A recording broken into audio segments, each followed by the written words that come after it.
Hello guys, welcome to this session. And in this session, we are going to do the last valvular disease of this series, that is the mitral regurgitation. Previously, we have completed aortic stenosis. We have started with aortic stenosis, then we moved to aortic regurgitation. We looked all the things and the signs of aortic regurgitation, and then in the last class, in the previous video, we did mitral stenosis, and we discussed in total about mitral stenosis, and now we'll discuss about mitral regurgitation. The notes previously, what I added was Harrison's primarily, right, for the mitral stenosis, but now want to take a good reference, or you can say the textbook which I have inculcated over here is Davidson, right? The 23rd edition of Davidson. And because mitral regurgitation is given very good in Davidson, so I have added some lines of Davidson along with it. So if you have the Davidson, please do keep it and follow it with sync. Otherwise, you can just focus on this. Of course, I will cover it all, right? So we'll start with mitral regurgitation. Mitral regurgitation. So up to now, I believe that you must be knowing that the perfect anatomy of this mitral valve, that is, it has two leaflets, right? It has two commissures, one annulus. Okay, annulus. I told you about the anatomy of mitral valve. This is the anatomy of the mitral valve. You can see on the screen anterior annulus, posterior and posterior annulus. Of course, annulus is one, but it has two parts, anterior and posterior. Then added to the caudate tendon, which are tendinous elastic fibers, right? And added to the papillary muscles. And also, I told you that the myocardium of the left ventricle is also contributing to this um, perfect anatomical description of mitral valve. Okay, so up to now you must be knowing that mitral valve has this components, and there will be problems in this particular anatomical part, right? So starting with mitral regurgitation, just know that it is the incompetence of the leaflet. Of course, the basic things which you might be knowing up to now, that whenever there is a stenosis, the valve is stenosed, right? There is a restricted movement of the valve. And when there is regurgitation, there is an incompetence due to which the valve is not perfectly, right, closing. A coaptation zone is been not formed completely, right? So there is a regurgitation of blood, that is backward flow of blood, right? Backward flow of blood, right? Mitral regurgitation is the backflow of blood from the left ventricle to the left atrium during systole due to defective closure of mitral valve. So you must be knowing up to now that whenever there is a defect in closure of valve, we call it regurgitation. Whenever there is a defect in opening of valve, we call it stenosis. Okay, this is the main thumb line, right? You can say tagline. Okay. So mitral regurgitation. If I talk about mitral regurgitation, I'll tell you that it is a defect in formation of a coaptation zone. Defect in formation of a coaptation zone. Basically, when the leaflets are incompetent, coaptation zone is basically a zone of folding. Okay, this folding is particularly responsible for a perfect closure of valve. So whenever the leaflets are incompetent, they will not close. They will form like this. There is no, you can say, uh, what you can say, there is no intersection between the leaflets of the valve, right? So this is the main problem which is there in mitral regurgitation. Just a minute. Okay, so this, if this much is clear, let's move on and start our discussion per se. So I am telling that this is mitral regurgitation is a systolic defect, is a systolic dysfunction or a systolic defect, right? And it is a volume overload condition. It is a volume overload condition. Remember, I told you about the pressure overload and the volume overload in a previous class. Just you can look at the class of aortic regurgitation. Look at this.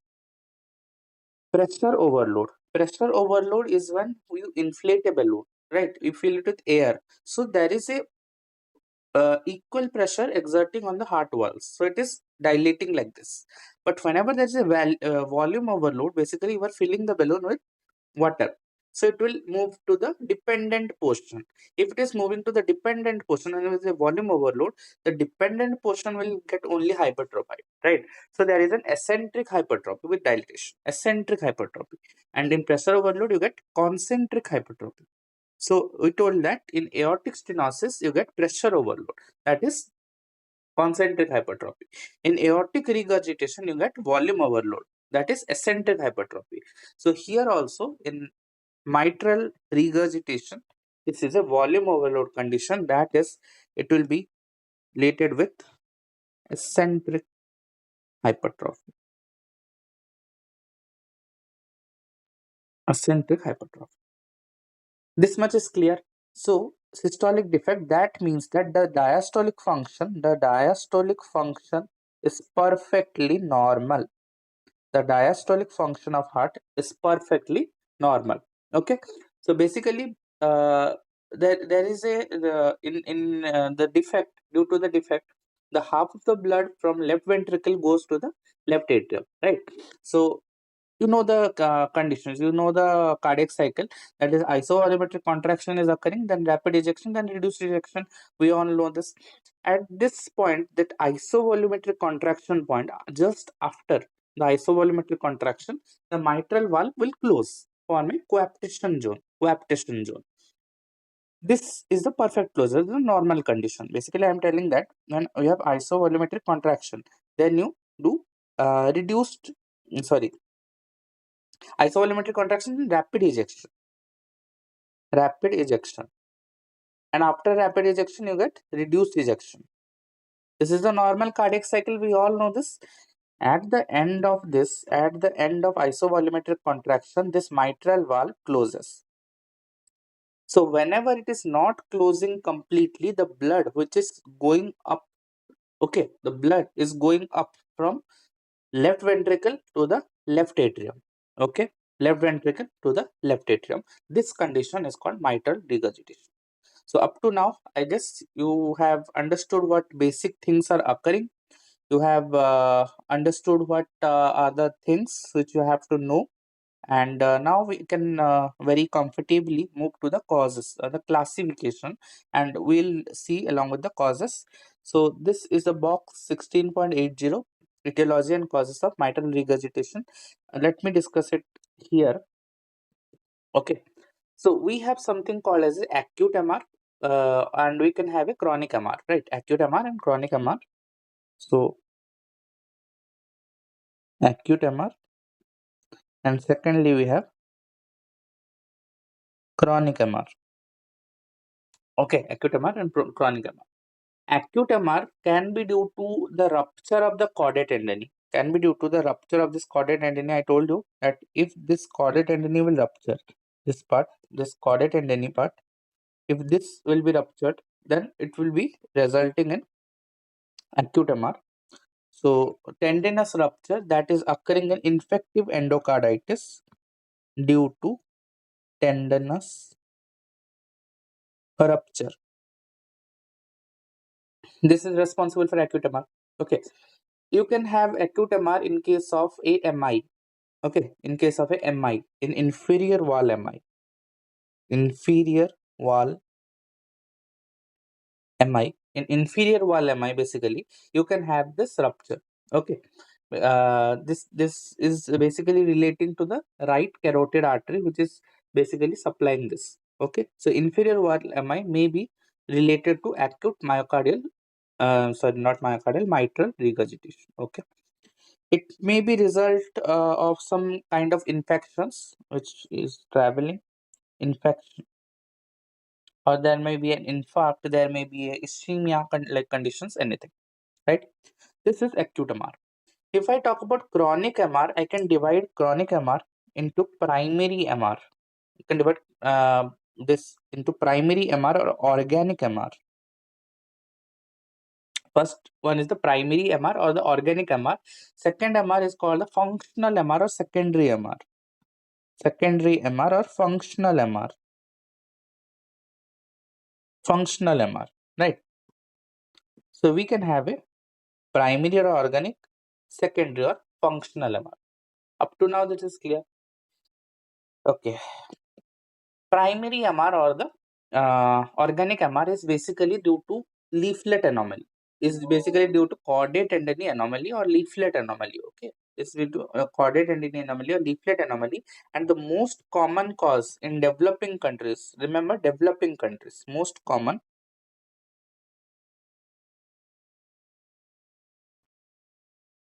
in developing countries is RHD. That is the rheumatic heart disease, right? RSD.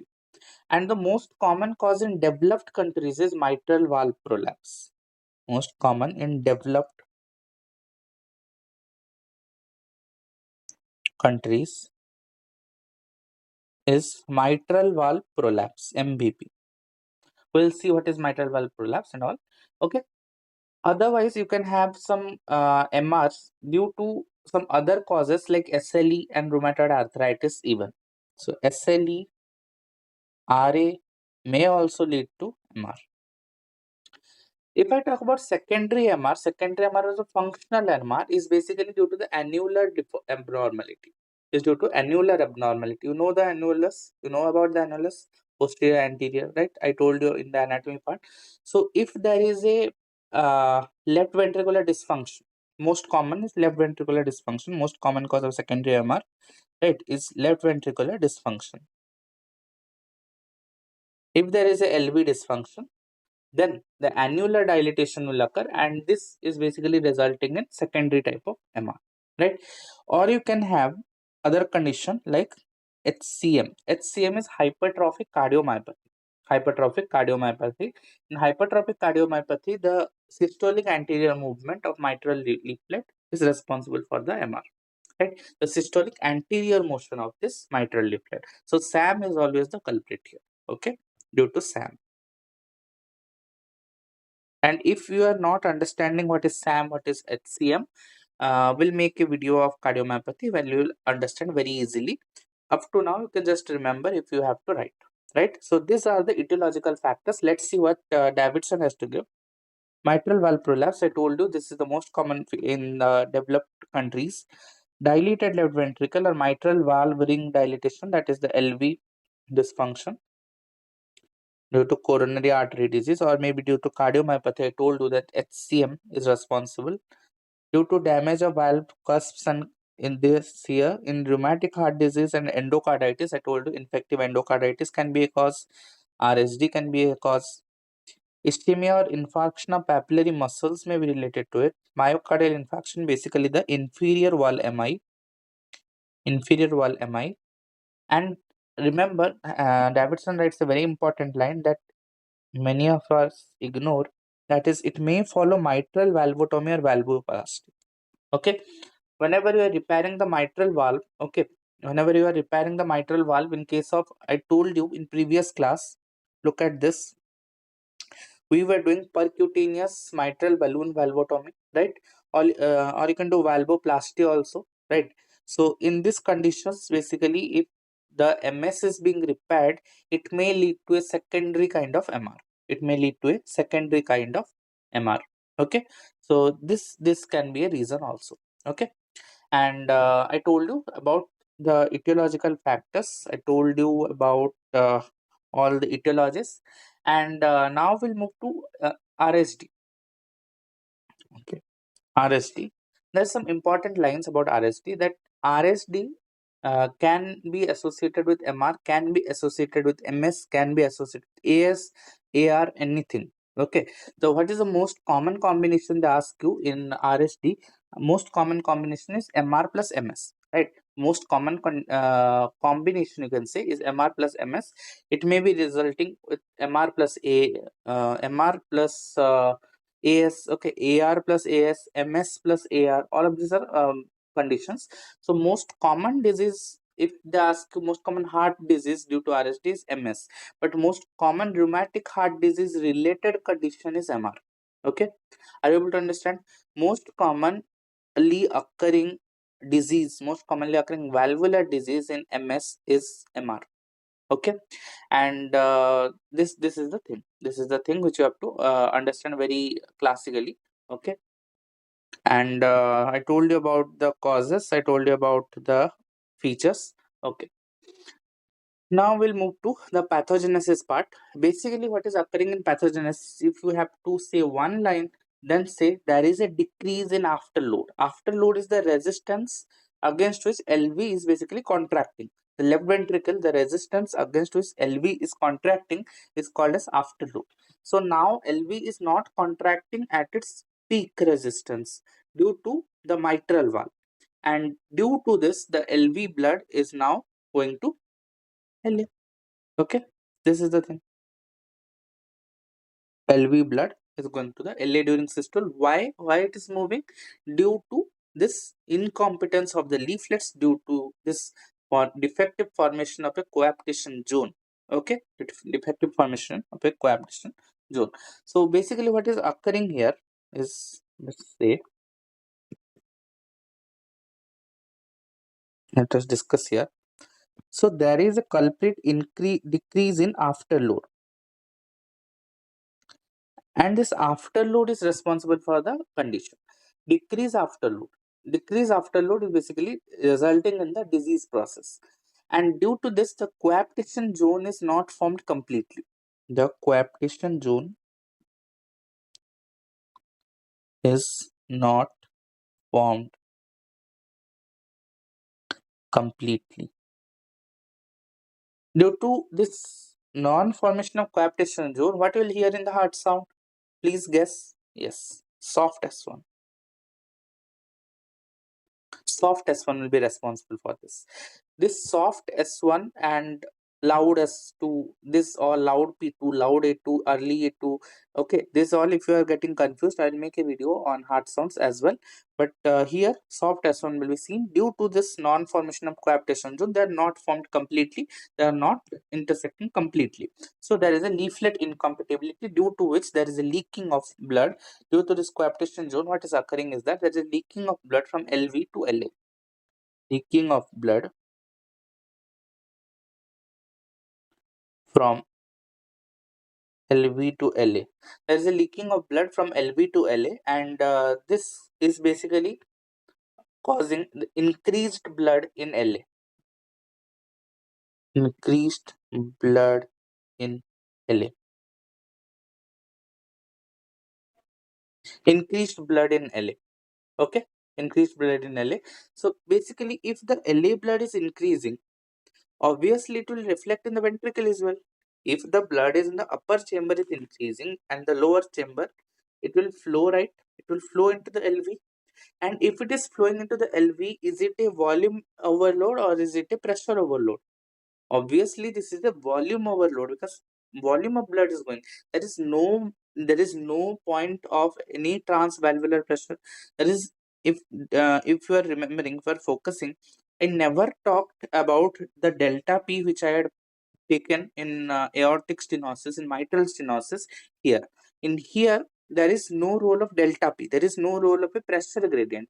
There is a result of a volume gradient. And due to this volume overload, there is a eccentric hypertrophy with dilatation. So more blood in LA. So more blood will go to LV, obviously. And there will be eccentric hypertrophy.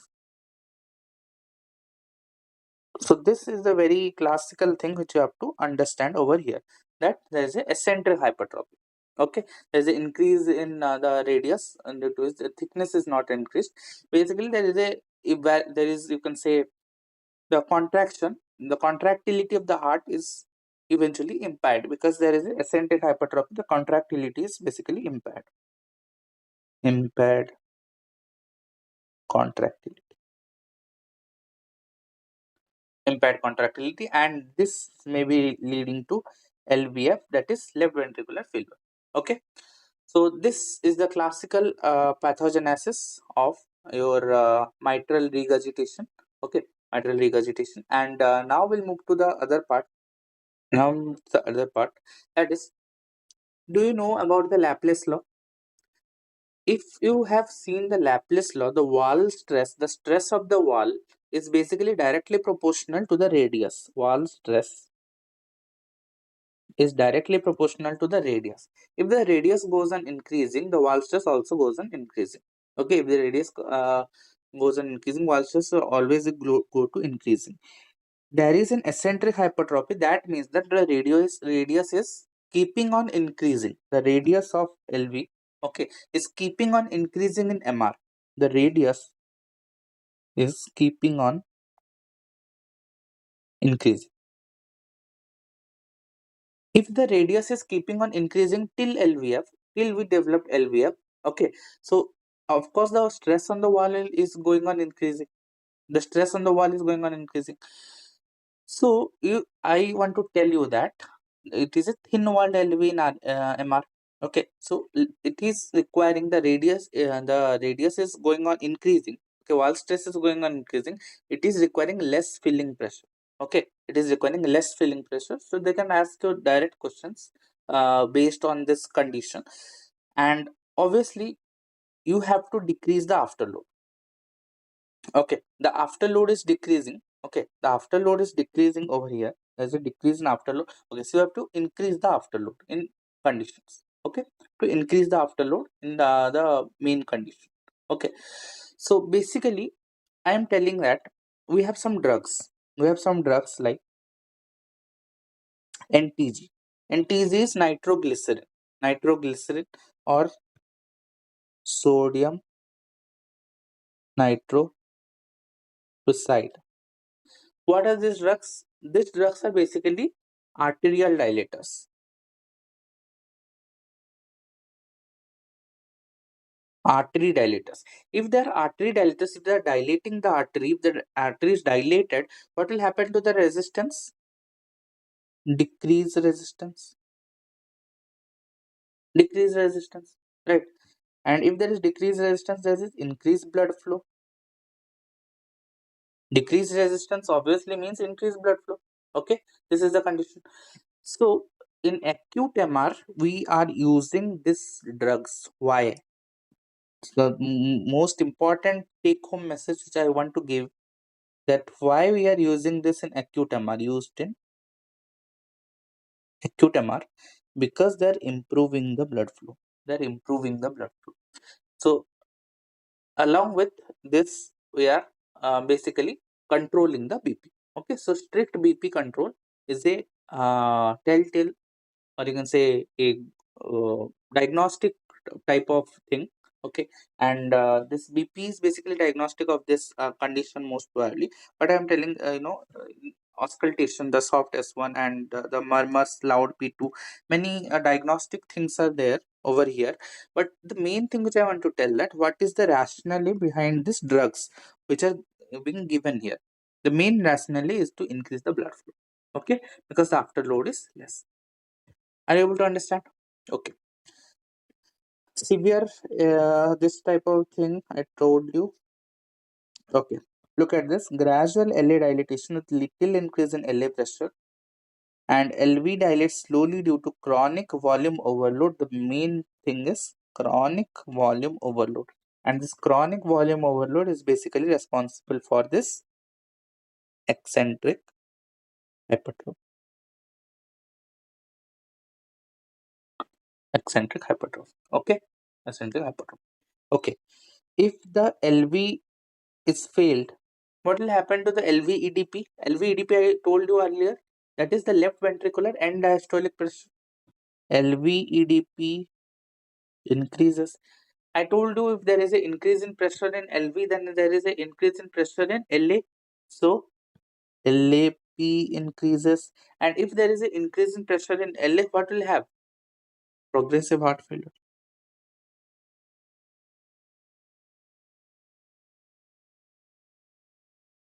Look at this, progressive heart failure. This is the thing, and there is a chronic volume overload over here. Okay. There is a chronic volume overload over here. So basically, if we are talking about a mild to moderate AR, then there is no symptoms basically. There is only no patient will come and say fatigue, obviously fatigue. Okay, diastolic function is normal, so ejection fraction will be normal. LVEDP is normal. LVESP, that is left ventricular and systolic pressure, is also normal. Okay, in case of your mild to moderate MR. In case of severe MR, mild to moderate, every pressures are normal. Ejection fraction, LVEDP, LVESP, all normal, all normal. Patient is only complain of, you can say, fatigue or palpitations. Palpitations. In case of severe MR, or we call it decompensated MR. In case of severe MR or decompensated MR, basically there is a LVP, left ventricular, okay, LV, left ventricular failure. I told you whenever there is an increase in LAP, what other things occurs? The pulmonary capillary wedge pressure also increase. If the increase in pulmonary capillary wedge pressure, what will be the symptom? I'm sure we have discussed many number of times in our cardiology series that whenever there is an increase in left no, pulmonary capillary wedge pressure or pulmonary capillary venous pressure, there is dyspnea. So dyspnea is a common feature in the severe MR. So dyspnea will be present. Dyspnea will be present. What will happen to the ejection fraction? Obviously, it will decrease or it will be more or less normal, you can say. But main thing is that LVEDP and LVESP is basically increasing. Why? Because obviously there is a left ventricular failure. Okay, this is the thing. So this form your base of this, and now we'll move to the clinical findings. We'll discuss acute MR. Don't worry about in you know thing. Okay, pulmonary congestion. Look at this. Davidson also writes pulmonary congestion, dyspnea, orthopnea, PND, that is paroxysmal nocturnal dyspnea. All types of dyspnea can be seen over here classically. Low cardiac output. Obviously, there is a decrease in cardiac output because there is a decrease in ejection fractions. So, fatigue, right heart failure, edema, and ascites may be seen. Of course, it can lead to right heart failure because LAP is increasing. Okay, can lead to right heart failure. Clinical findings, basically we have something called as a clinical findings. Okay, this is not features. Clinical examination. On examination you will see a pseudo collapsing pulse.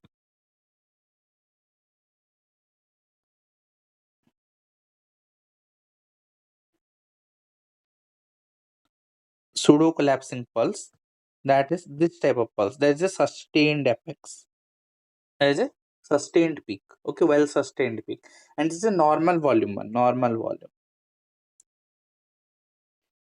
And remember, I talked about collapsing pulse. Collapsing pulse, where it was seen? Aortic regurgitation. In AR, in MR, there is a pseudo collapsing pulse. In AR, there is a ill sustained peak like this. This is a collapsing pulse, and this was seen in AR. It has a ill-defined apex. You can see ill-defined apex. Okay, and it is a high volume pulse. High volume pulse. Right. There's a rapid upstroke, rapid downstroke. Here also in pseudo collapsing pulse also there is a rapid upstroke, rapid downstroke.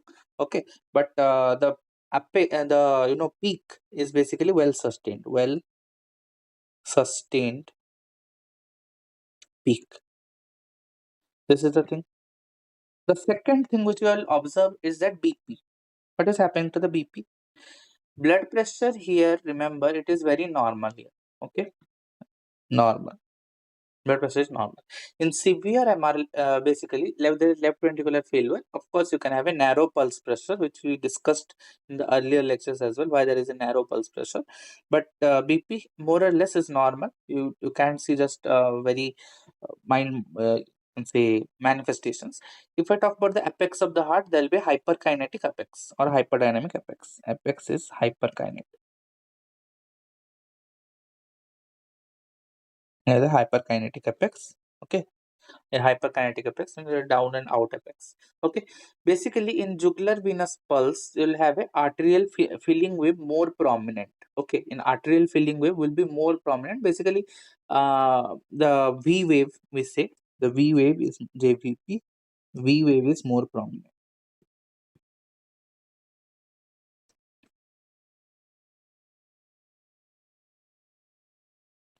So these are the things you will see on examination. These are the things you will see on examination. If I talk about heart sounds as well, let us discuss the heart sounds as well. 5 S1.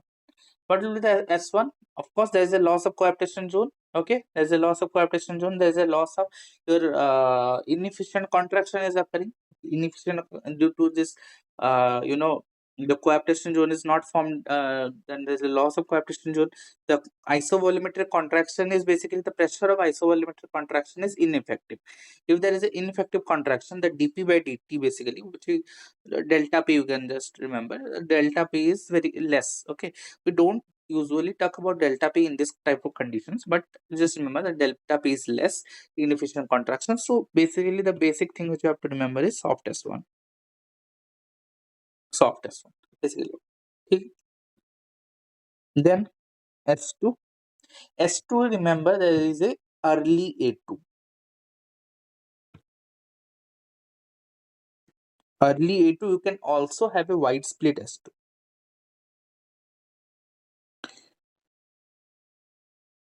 Wide split S2.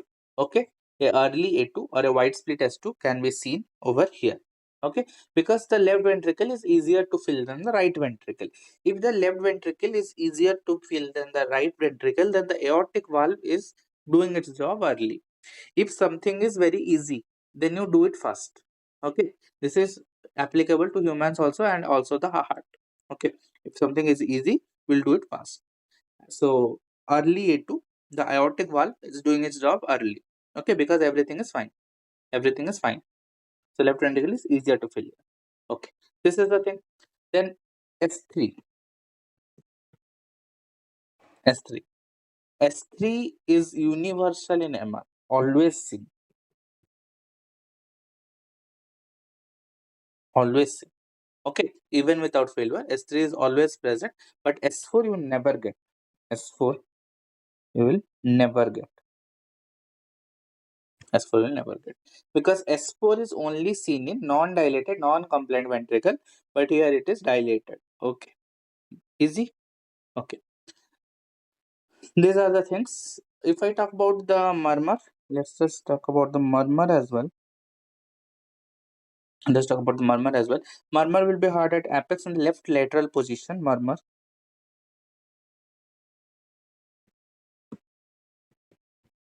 Apex at left lateral position. Murmur will be heard at apex in the left lateral position and using the diaphragm. Using diaphragm. Using diaphragm of the stethoscope, you can easily hear. And the murmur here is basically soft blowing murmur. This type of soft blowing murmur.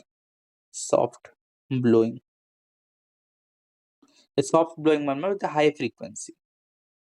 High frequency. It's a high frequency soft blowing murmur without a thrill. Okay, it doesn't vary with respiration. And it radiates to very common question. Radiates to it radiates to the axilla or back. Okay, it radiates to the axilla or back. Radiates to the axilla or back, and basically the jet is directed backwards. So this is the thing. Okay, and it radiates to the back. This is the main thing. Axilla or back. This is the back. Okay. And if I talk about the loudness of the murmur, the murmur will be best heard in MVP. In the mitral valve prolapse, basically we'll talk about mitral valve prolapse, don't worry. In MVP, this murmur is very loud. Okay, in RSD it is less than left ventricular dysfunction is very less. The loudness is basically depend on the pressure gradient. Okay, so whenever you have MVP, obviously the pressure gradient is most commonly affected, right? So loudness is this type of thing, and this is the classical features of the murmur. Okay. If I talk about treatment, we'll see the medical management. Okay, let's see the signs. Pulse atrial fibrillation can be associated. Obviously, prominent V waves, I told you. If this is the severe MR, prominent V waves, apex bit will be displaced, hyperdynamic or hyperkinetic, anything you'll see. Auscultation, if you auscultate, then there will be a soft S1, right? Apical pansystolic murmur, obviously this is pansystolic. I didn't tell you, I guess. Okay, this is pansystolic. Pansystolic. So apical murmur, pansystolic murmur radiating to the axilla or left sternal edge or back. There will be loud P2 due to pulmonary hypertension. If pulmonary hypertension is, you can say, associated, then loud P2. There can be a mid-diastolic. Okay, I was telling that there can be a mid-diastolic murmur at the apex, and S3 may be present. Okay, I don't know what is happening, but it is disconnecting. I guess it's fine now. It may be a mid-diastolic murmur. I told you pansystolic or a mid-diastolic murmur, and may be seen in apex. S3 may be present. Cut this line. S3 is always present. S3 is always present. Okay, we see standard cardiology textbooks. Then S3 is always present. It is universal in MS. Okay, mitral valve prolapse. MVP. Let's talk about mitral valve prolapse. If I talk about mitral valve prolapse, let us discuss the treatment. So basically, for mild to moderate symptomatic treatment, you just give. Okay, and for treatment, okay, what we do is mitral valve repair is the main thing. Okay, mitral valve repair is the main thing. Of course, you can do replacement, but if I talk about the treatment, obviously, which I haven't seen, look at this. Surgical management is done. After treatment, we can move to other some things like mitral valve prolapse and acute MR, which we'll discuss. Surgical management indications, severe symptomatic MR. Of course, we will give surgical treatment in symptomatic MR and in asymptomatic MR with LV dysfunction. LV dysfunction. Asymptomatic MR with LV dysfunction. This is the thing, but here just can cut and write 40 mm. So there is a rule called 60-40 rule. Okay, in asymptomatic patients, in asymptomatic patients, you can use 60-40 rule in asymptomatic patients. So ejection fraction less than 60% and left ventricular end diastolic pressure, diameter less than, sorry, more than 40 mm. Okay, left ventricular and systolic, diameter more than 40 mm. More than 45, it is written in your Davidson, but you can just make it 40, the most accepted one. So 60-40 rule can be applied here. Okay, and what we do is basically mitral valve repair, which is preferred. Mitral valve repair is preferred. You can do mitral valve replacement if the mitral valve repair is not feasible. Okay, if there is a mitral valve repair, then it can be sudden increase in afterload and left ventricular failure can also occur. So basically, surgeons are not very confident in doing this type of surgeries. Okay, because post mitral valve there may be LV dysfunction. So you don't know, you just really don't know what will happen. So this is a very risky surgery. If I talk about medical management, then diuretics to relieve the pulmonary congestion. Of course, there is an increase in ECWP, so diuretics may be employed. Vasodilators, that is AC inhibitors and ARBs to reduce the afterload. Digoxin, if atrial fibrillation is present, this is not commonly used. Digoxin is now, very much side effects. So we do really read a lot about digoxin, but if you come practically, then digoxin is not used because the side effects are really very more. Anticoagulants in atrial fibrillation to prevent an embolism. You can just use this. Okay. Diuretics are the mainstay. Diuretics are the mainstay and vasodilators are the mainstay. Okay, this is the thing. Then I have to do like that. Okay. So now we are into mitral valve prolapse. Mitral valve prolapse is called as floppy mitral valve, common cause of mild MR. Causes due to developmental anomaly, due to degenerative myxomatous change, rarely with Marfan's also. It may be associated with Marfan syndrome also. Marfan syndrome may be associated with MR. Okay, so basically there is a you can say redundancy in valve leaflet. Okay, so excess valve leaflet, basically floppy mitral valve is basically the excess leaflet tissue is buckling into LA. Okay, this is the mitral valve. So this is upper is the LA and this is the LV. Excess tissue, if there is buckling here, a buckling of excess tissue into the LA, this is called as floppy mitral valve. Okay, floppy mitral valve or a mitral valve prolapse. There's a prolapse of mitral valve into the LA.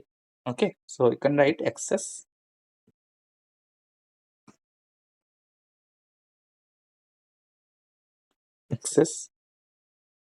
mitral valve leaflet tissue buckling into LA. Okay, this is a floppy mitral valve, and it may be a developmental anomaly, or it may be a due to any myxomatous change. Okay, due to any myxomatous change. But myxomatous change is a pathology, so you can have MR without myxomatous change also. Okay, and there may be association with myxomatous change also. There is a overlapping condition, and rarely with Marfan syndrome. Rarely with Marfan syndrome, it is seen most common in females. Okay, most common in females than males. Okay, on females, and basically most commonly it is asymptomatic, most commonly asymptomatic,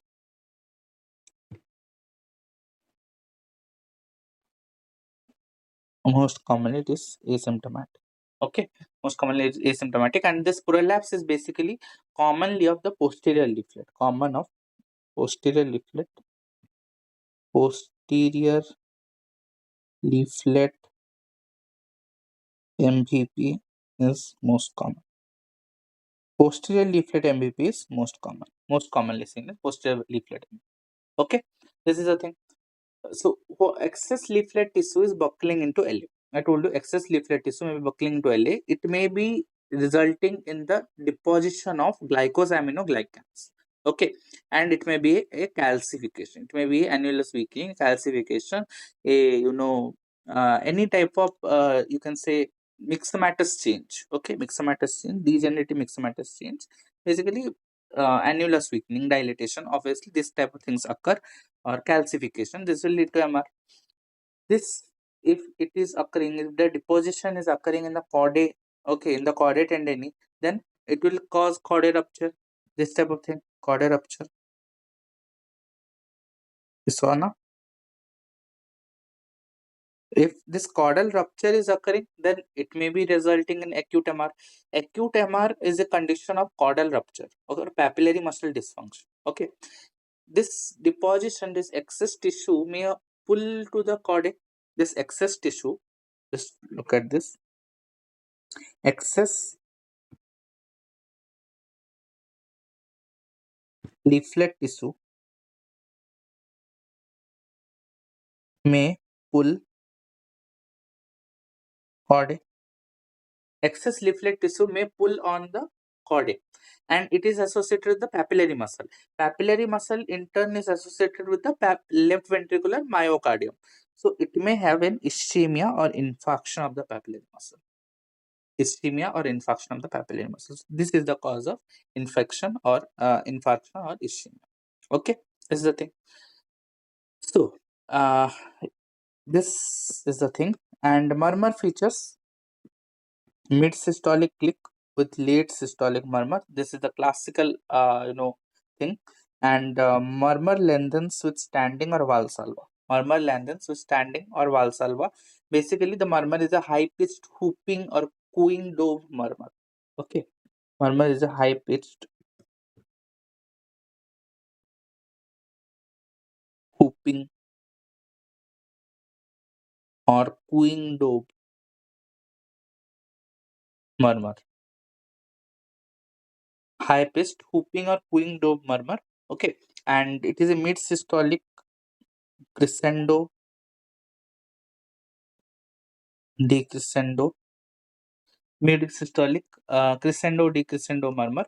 Okay, heard in the apex and radiate radiating to the axilla or the aortic area. It is radiating to radiating to axilla or aortic area. Radiating the axilla or the aortic area. Okay. If it is a anterior leaflet prolapse, then it is radiating to the axilla. Anterior leaflet radiating to axilla. If it is a posterior, leaflet prolapse, then it will be radiating to the aortic area. Okay. This is the thing, and it is increasing with Valsalva. Basically, whenever suddenly standing or Valsalva suddenly standing is basically decreasing the preload and afterload. Preload and afterload. This standing or Valsalva is basically decreasing the preload or afterload. Due to this decrease preload or afterload, there is a decreased blood in ventricle. Decreased blood in ventricle. If there is a decreased blood in ventricle, the cavity size will decrease. Cavity size decrease. Decreased cavity size, what will occur? There is a there is a less stretching of chordae. Obviously, if the size is decreasing, the stretching on the chordae tendineae is, there is a less stretching on chordae tendineae. If there is a less stretching of chordae tendineae, then prolapse will be more or less. Yes, more prolapse.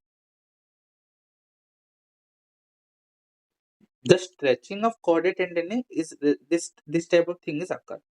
If there is more stretching, prolapse is being reduced.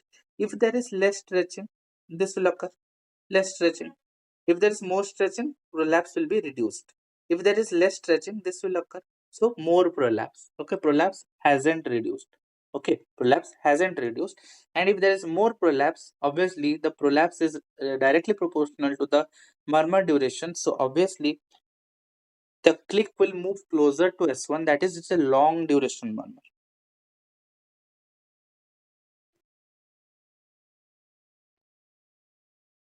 Long duration murmur. Okay, long duration murmur. And if you are just squatting or standing, okay, standing to the supine position, or you are doing an isometric exercise, okay, preload and afterload are increased, due to which there is an increased blood in ventricle. Increased blood translates to increased cavity size. Increased cavity size is really, causing more stretching of chordae. It's causing more room, right? More stretching of chordae. More stretching means less prolapse, and less prolapse means short-term murmur. Okay, so basically the classical feature of murmur is that the murmur is lengthening with standing or Valsalva. The murmur is lengthening with standing. Just a minute. Okay, murmur is lengthening or standing or Valsalva. Okay, this is the thing. This is the thing which you have to classically understand. So we are done. And what are the symptoms of NVP? Atypical chest pain, arrhythmias, and may be related to an embolic stroke, because there is a systolic dysfunction. Let me know systolic dysfunction. So there may be a cardiogenic shock, anything, and usually benign prognosis. So prognosis is not that bad. And if I talk about acute MR, let's talk about acute MR. Okay, whenever we are talking about acute type of conditions, okay, whenever we are talking about acute type of conditions, basically there is a papillary muscle dysfunction, or due to papillary muscle dysfunction,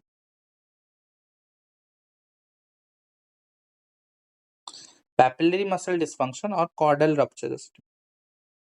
Papillary muscle dysfunction, caudal rupture. Okay, there is a sudden, you can say, of course, the LAP is increasing. Papillary muscle dysfunction means there is a acute regurgitation to the non-compliant LA. Okay, LA is non-compliant here. There is a acute regurgitation to the non-compliant LA due to there is a sudden rise in LAP. The LAP rises suddenly.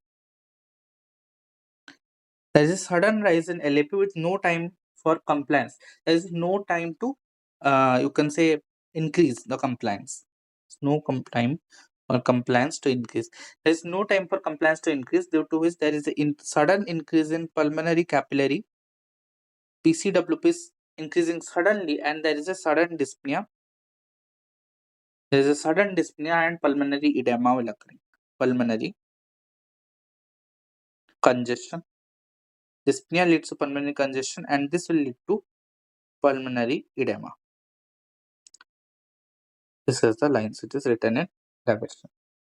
So, pulmonary congestion, acute pulmonary edema, and rapid clinical deterioration. Okay, rapid clinical deterioration. And what we'll see, you will see here a short decrescendo murmur. I'll see a short decrescendo murmur here. Okay, and treatment is basically you can just till intervention is related. Okay, emergency intervention is required. A bad prognosis, right? Acute MR is a bad prognosis, and till intervention you can just prescribe NTG or sodium nitroprusside. Okay,